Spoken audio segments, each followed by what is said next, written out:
বেগুন দিয়ে যদি ইলিশের ঝোল হয় তাহলে তো পুরো জমে যাবে দুপুরের খাবার, তাই না বন্ধুরা? নমস্কার, কুক উইথ রাহা চ্যানেলে আপনাদের স্বাগত জানাই। আজ আমি আপনাদের বেগুন দিয়ে ইলিশ মাছের ঝোল রেসিপিটি বানিয়ে দেখাবো। তার জন্য আমি প্রথমে এখানে বেগুনগুলোকে একটু বড় বড় সাইজ করে কেটে নিয়েছিলাম।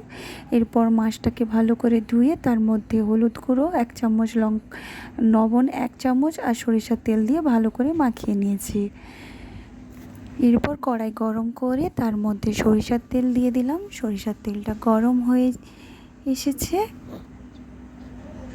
এবার আমি এর মধ্যে এক এক করে মাছগুলো দিয়ে হালকা করে ভেজে নেব।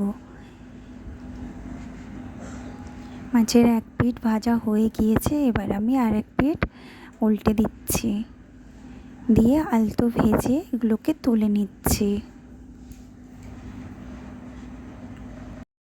এরপর আমি এই একই তেলেরই মধ্যে সব বেগুনগুলোকে দিয়ে ভালোভাবে ভেজে নেব। বেগুনের ওপর আমি একটু হলুদ গুঁড়ো আর সামান্য লবণ দিয়ে বেগুনটাকে ভালোভাবে ভেজে নিচ্ছি।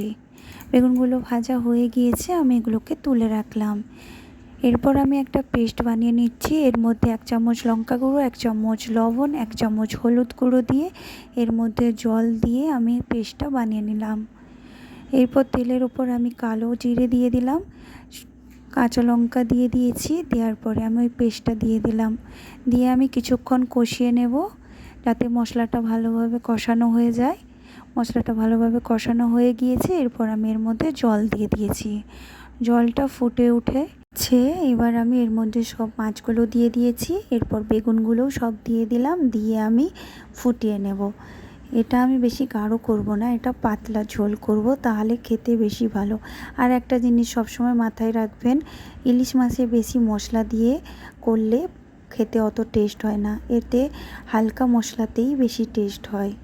আমার রান্নাটা হয়ে গিয়েছে, এবার আমি এটাকে নামিয়ে নেব।